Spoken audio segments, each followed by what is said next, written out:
Mi problema es que no consigo con la idea de inteligencia de T-Line. Hey, ¿qué hubo, parcero? ¿Bien o qué? ¿Volvemos al ruedo? Sí, estamos de vuelta. Otra vez video casi diario al canal. Otra vez directos casi diarios en Twitch. Así que ya saben, por ahí los links están en la descripción. Y hoy vamos a ver un video de T-Line bastante interesante, que es la maldición de la inteligencia. Ustedes saben cómo soy yo. No me censuro, no me complico. Si quiero decir algo, lo digo y ya está. No me importa nada. Y creo que eso también es un poco la magia de mi canal, ¿no? Así que vamos a ver un tema bastante interesante que él reflexionado un poco. Vamos a ver qué pasa y esperemos todo vaya bien, porque quiero ver por qué argumentó a T-Line de esto de la inteligencia, porque yo tengo una opinión bastante formada sobre incluso la mentira de la inteligencia y esto en la inteligencia, ¿no? Que la inteligencia es a veces muy subjetiva o es más cultura en un campo. No voy a hablar más, ya saben, suscríbanse, denle like, comenten cabrones, que eso ayuda a que estos videos vayan para arriba. Si no comentan,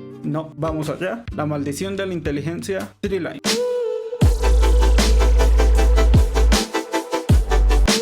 La inteligencia, ese rasgo humano del que burlarte por tener poca o demasiada. Vista por algunos como una especie de superpoder que pocos tienen y pueden comprender, casi como si por ser más inteligentes pudieran ver el código Matrix que se esconde en cada aspecto de la vida. La fantasía y la realidad se mezclan para contar historias que parecen contradictorias, inteligentes que hacen estupideces, tontos que saben ser percibidos Opina como tú también, José. genios lo locos, que quieras. o cómo la inteligencia sirve como medida para conocer el éxito en la vida y que al mismo tiempo facilite la aparición de algunas enfermedades mentales como la ansiedad y depresión.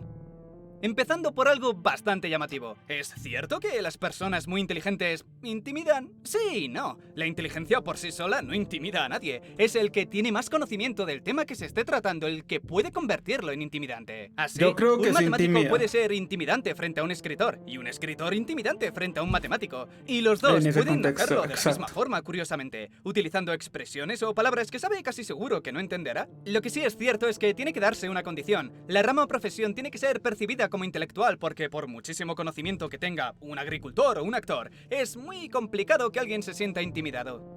Lo mismo pasa con el típico "las mujeres inteligentes intimidan a los hombres". Te encuentras una cantidad obscena de artículos con titulares como "no te preocupes si estás soltera, es una señal de que eres inteligente" y cosas así, muy de nuestra era. Tú nunca eres el problema, es el resto del mundo que no se adapta a ti. Que yo siempre he pensado, ¿qué sentido tiene eso? Por cada mujer inteligente hay un hombre inteligente. Es quejarse por no saber buscar, es ir a pescar al mar muerto cada día y culparlo de no tener peces. Además, eso es cierto a medias. En 2019 publicaron el trabajo ¿Es la inteligencia sexy? Y es verdad que cuando el hombre, sea hetero o no, busca una relación a corto plazo, prefiere que su pareja sea menos inteligente. Pero sea quien sea, hombre o mujer, prefiere una pareja igual o más inteligente si piensa en una relación a largo plazo. El estudio termina con una conclusión bastante obvia. Ningún extremo es bueno. Las personas muy poco inteligentes se evitan porque conllevan problemas a nivel social y biológico si piensas en tener hijos con esa persona. Y del mismo modo, si tu pareja es exageradamente más inteligente que tú, no en general, sino comparándote contigo,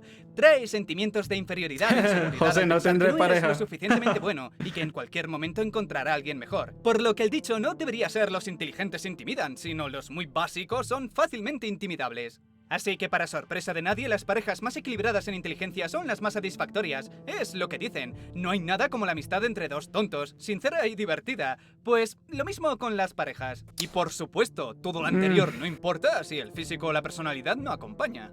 Como ves, decir que no tienes pareja por ser inteligente es como poco estúpido. Dime cómo eres, déjame ver cómo te relacionas y te sorprenderá saber que quizá no tengas pareja porque sencillamente eres feo o tu personalidad da asco. Y teniendo en cuenta que dicen que no tienen pareja porque son inteligentes, es una pequeña pista de cuál puede ser. Esta es una de las tantísimas exageraciones o incluso mitos detrás de la inteligencia, genes que me dio la popularizadas vida por las ganas que tenemos todos de percibirnos más inteligentes de lo que realmente somos. Es como el equivalente al body positivity, pero con la personalidad. Estaba esperando un poco, pero como ya no sé por dónde va a ir el video, capaz ahorita me hace un cambio total, pero voy a dar una opinión rápida sobre la inteligencia para contrastar un poco mi opinión y la que vaya a dar T-Line, ¿no? Yo creo que la inteligencia es una mentira y me justifico. ¿Cómo ¿cómo se percibe la inteligencia? ¿Por la cultura en un área específica? Porque entonces el que es abogado, el que es escritor, el que es físico, el que es matemático, incluso el doctor, son re inteligentes en su campo, ¿sí? Pero eso no es inteligencia, es cultura. ¿Cómo podemos decir las parejas que son de una inteligencia más o menos estable, igual entre las dos partes, son más felices? O sea, ¿qué es la inteligencia? Porque claro, la corriente que se está llevando en los últimos años en el campo académico es que la inteligencia es la resolución de problemas, tengas o no tengas cultura en ese campo. Pero no se puede quitar la cultura de la inteligencia, porque si tú eres alguien inteligente que tiene mucha cultura, por ejemplo en derecho, pues le va a ir súper bien en ese campo. Pero puede que tu inteligencia, que es la resolución de esos problemas, si te quitan del aspecto del conocimiento que tú sabes, capaz un abogado le pones un problema matemático y no te sabe, entonces es un tonto. Y al contrario, ¿qué es la inteligencia? Por ejemplo, todos estos test que son de IQ 405, pero ¿qué es esto IQ? Hay un chico, creo que está vivo, que tiene un IQ altísimo, incluso más alto que el de Einstein, y este chico es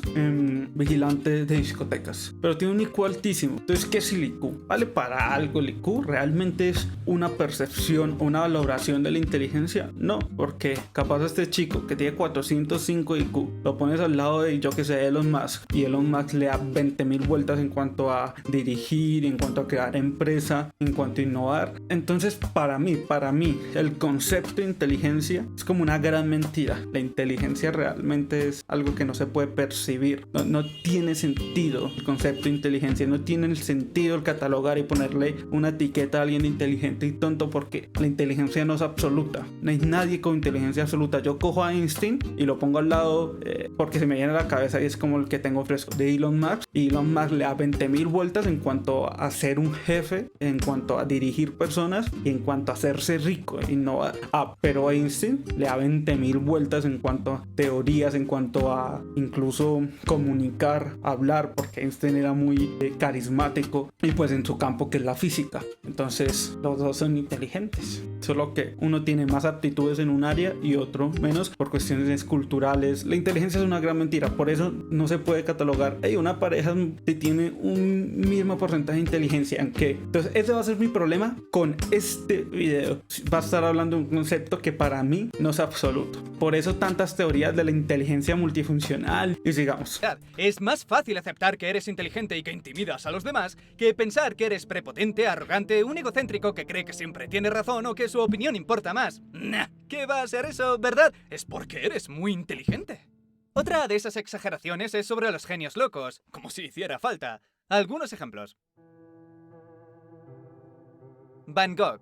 En sus últimos años se ahogó en una depresión que, sumado a su más que probable trastorno bipolar, a ratos le impedía pintar, Claro. a otros lo hacía con demasiada energía y entusiasmo. Al final, un día apareció con una herida de bala en el pecho, diciendo que él mismo se había disparado, muriendo 2 días después con 37 años. Sin hablar, claro, de que supuestamente pintaba sus alucinaciones, o que decidiera que tener solo una oreja era más aerodinámico.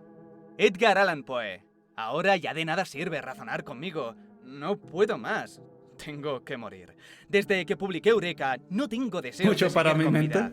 No puedo terminar nada más. Intentó quitarse la vida bebiendo láudano, un fármaco para el dolor, pero en el intento lo vomitó antes de que pudiera hacerle algún efecto. Su muerte fue tan extraña como morbosamente apropiada para un personaje como Poe.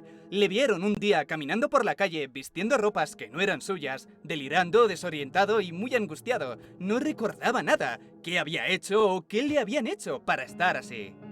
Beethoven. La sordera de Beethoven lo volvió una persona muy irritable. Un comentario en mal momento podía hacerle saltar de rabia. Quizá por eso se piensa que, además de la evidente depresión que también sufriera de trastorno bipolar. Y sí, también planeó quitarse la vida. Herman Melville. Una persona que no simpatizase con el escritor podría caracterizar a Melville como un novelista fallido que tenía un trabajo gubernamental de bajo nivel. Bebía demasiado, interrumpía sin piedad a su esposa sobre las tareas del hogar, la entiendo dónde va la golpeaba maldición. ocasionalmente y distraía a los niños con su comportamiento impredecible. Un observador comprensivo podría caracterizarlo como un genio poco apreciado, un visionario. Melville era ambos. Ya de por sí una persona de carácter fuerte que cuando bebía se volvía aún ¿Según más quién? insoportable. Su mujer finalmente decidió divorciarse diciendo que estaba loco. Leonardo da Vinci. 500 años después de su Bueno, muerte, es que Da Vinci sigue siendo uno de los primeros nombres que te vienen a la cabeza cuando piensas en genios locos, reconocido en vida, más en su muerte y muchísimo más con el tiempo. Su problema, a diferencia de los demás, no fue depresión o adicción, sino TDAH, déficit de atención con hiperactividad. No está para nada confirmado al 100%, pero ese diagnóstico encajaría con la personalidad que describían. Giorgio Vasari, quien hizo su biografía, dijo: en el aprendizaje y en las nociones básicas de las letras habría obtenido una gran habilidad si no hubiera sido tan variable e inestable al disponerse a aprender muchas cosas y luego, después de haberlas comenzado, abandonarlas. La última cena, según Leonardo, no está terminada. Tuvo que darla por terminada por las dificultades que había en aquel momento. San Jerónimo en el desierto tampoco está terminada. De lo que llamamos de Confesó en su diario que todas las obras que realizó para el Duque de Milán, ninguna estaba terminada. Y tardó 16 años en terminar la Mona Lisa. Porque siempre que se ponía a trabajar, pensaba en los demás trabajos que tenía, abandonaba lo que estuviera haciendo y se centraba en otra cosa hasta que otra idea le saltara a la mente y se fuera. Por esa conducta no confiaban mucho en que terminara los encargos, porque también están aquellos que directamente nunca empezó. Leonardo, ¿me haces esta pintura? Sí, sí. Y aún están esperando a que empiece. Normal que se sorprendieran tanto cuando terminó la Mona Lisa, y casi seguro que en el fondo pensaba que podría mejorarla. Por eso la última cena está tan dañada. Un pintor, un artista que le gusta retocar hasta el infinito usando una técnica que requiere rapidez. El Papa León X dijo de Leonardo: este hombre nunca hará nada, porque comienza pensando en el final de la obra antes de comenzarla. El mismo Leonardo se atormentaba a sí mismo pensando que nunca daba lo suficiente, siempre insatisfecho. Uno de sus lamentos antes de morir fue haber ofendido a Dios y a la humanidad por no haber trabajado en su arte como debería haberlo hecho.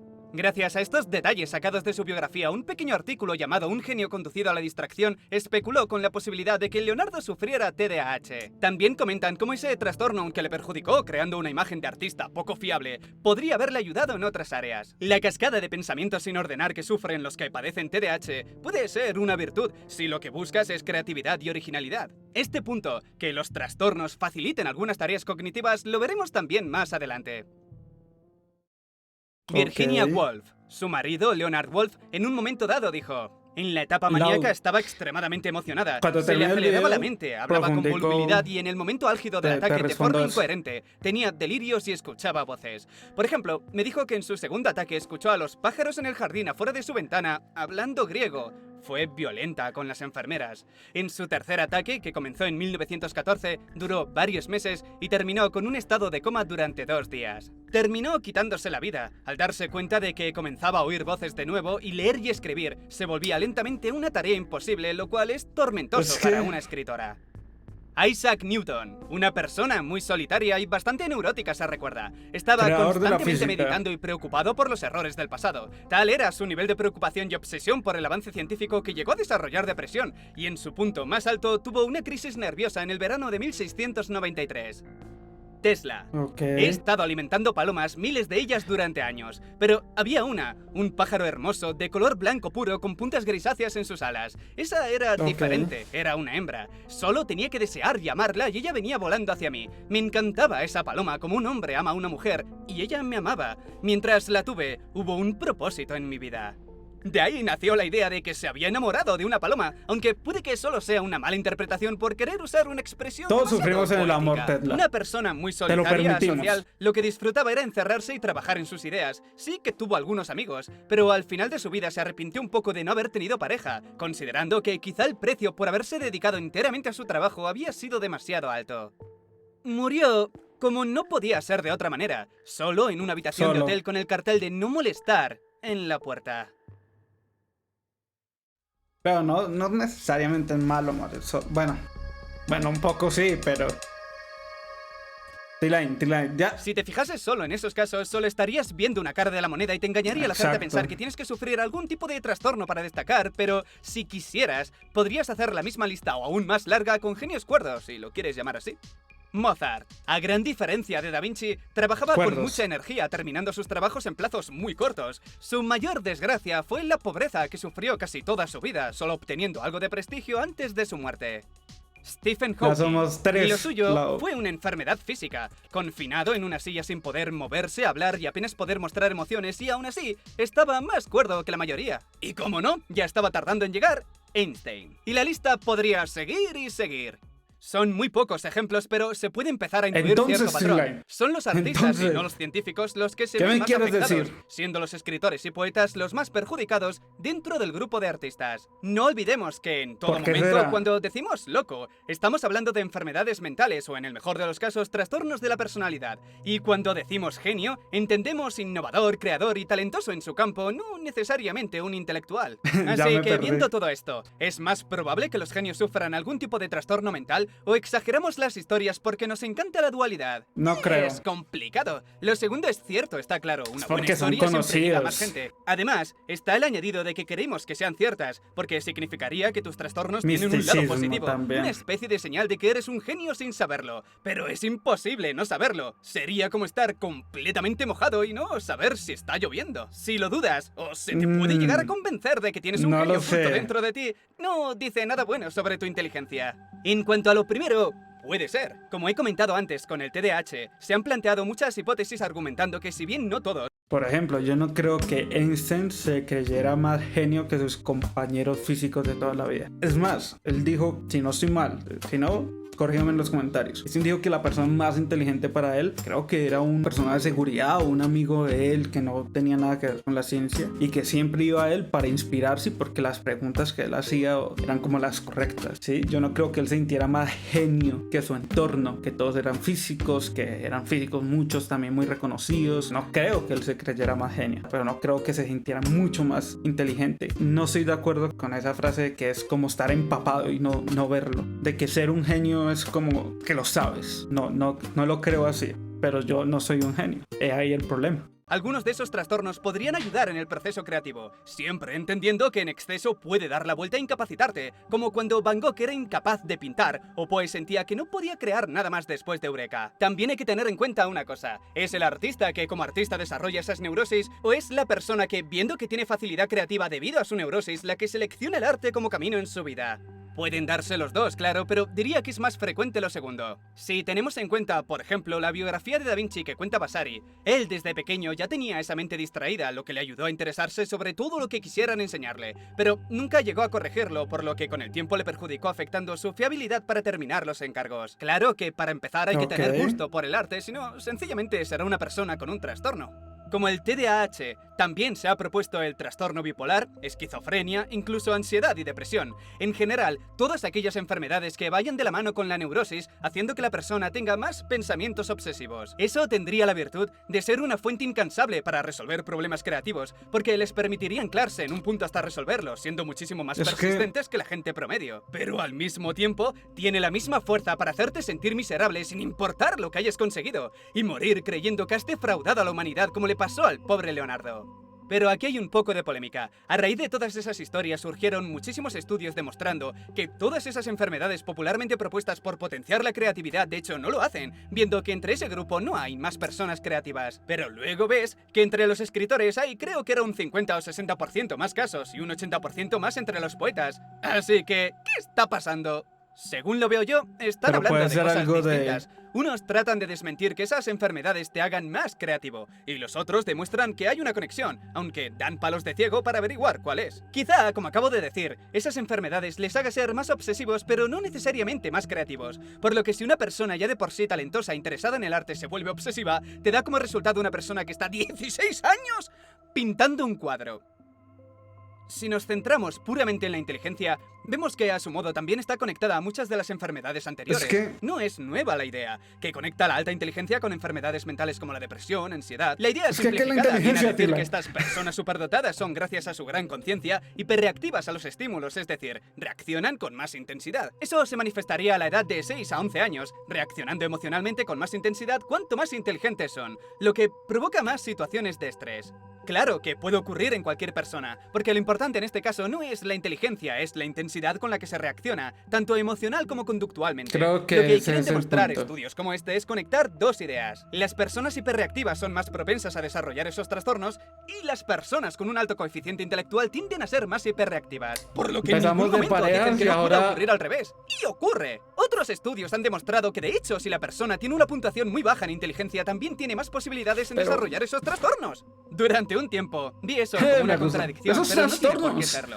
Tanto el superdotado como el, digamos, limitado, tienen problemas con el manejo de las Pero es que emociones, no. por razones distintas, pero que llevan a los mismos problemas, porque precisamente de una mala gestión de las emociones de manera continuada, nacen muchos de los problemas psicológicos que desarrollarán en edad adulta: ansiedad y depresión en diferentes grados y con menor importancia quizá tics y manías. Por si queda Entonces, alguna como que duda, el realmente suicidio no hay una está de maldición. ninguna manera vinculado a la alta inteligencia o genialidad. Está me vinculado estás a otros mintiendo, factores Tylian, porque- independientes. Estrés, dificultades económicas, enfermedades como la depresión, es verdad, pero teniendo en cuenta que puedes desarrollarla en cualquier punto de tu vida por 1.000.000 de motivos, no podrías relacionarlo solo con la inteligencia. En este caso, solo el hecho de que sea hombre o mujer es un factor más decisivo que la inteligencia. ¿Veis? Los niños muy Entonces- inteligentes sí que tienen ese problema que comenté al principio, el de Entonces intimidad. no A hay ellos maldición, les pasa Tylian. porque con esas edades entre 7 y 11 años no saben dónde están los límites y tardan un tiempo en entender que, como norma general, no gusta que te vayan puntualizando o traguito de corrigiendo jugo. cada frase que dices, sobre todo si es un tema donde no importa ser tan meticuloso. Con suerte, el niño crecerá aprendiendo cómo relacionarse dependiendo de qué persona tenga delante, y es importante que lo aprenda porque el resto del mundo no va a cambiar para lo que de hecho es una minoría, y mucho menos si son niños o adolescentes. En cualquier caso, sirve para ver que la inteligencia superdotada puede ser un motivo de exclusión social como cualquier otro, pero dependerá de la educación emocional que reciba en su juventud lo que marcará la diferencia. Es verdad que la exageración es la culpable de crear mucho del misticismo que hay detrás de las personas muy inteligentes, pero ello no significa que los problemas sean irreales o menos importantes. Tiene tantos aspectos positivos como negativos. Equilibrando esos aspectos, esa persona encontrará la grandeza. De lo contrario, su caída en la decadencia será más profunda de lo que el resto de la población podrá entender. Para muchos, esa inteligencia es una bendición, pero para esos que no saben cómo parar de caer, o que durante la caída han encontrado motivos es de que- sobra para no querer parar de caer, será una Oh, maldición. música épica. Ah. Mi problema es que no consigo con la idea de inteligencia de Tylian. No es que no consiga, capaz él también tiene algo muy parecido, pero ese no era el punto del video. Entonces, claro, yo tengo ahí como un problema con, ¿pero qué es la inteligencia? ¿Sí? Porque personas inteligentes, ¿pero qué es una persona inteligente? Él, por ejemplo, en la última parte del video decía como una persona inteligente que ve el mundo y dice que la sociedad es el problema. Pero ¿por qué esta persona es inteligente? Y si vamos a la realidad, casi todas las personas que decimos que son muy inteligentes son personas que tienen ya un halo de misticismo porque están muertos. Si hubiera un Einstein hoy en día que pueda verlo, no le tendríamos halo de súper inteligente. ¿Vamos a entender? Decir que alguien es inteligente es ser muy ambiguo, ya que ser inteligente puede abarcar muchos campos diferentes. Exacto, Lau. Perfecto como lo dijiste. Es eso, que ser inteligente es como decir soy capaz. Es casi lo mismo. Soy inteligente, soy capaz. ¿Soy capaz en qué? ¿En qué campo que abarca? Hay un error de concepto, de base e incluso de diálogo, del dialecto como tal en el que hablamos. Pero bueno, listo, gran video. Nos vemos en otro video de Tylian. Y chao, esto va para YouTube.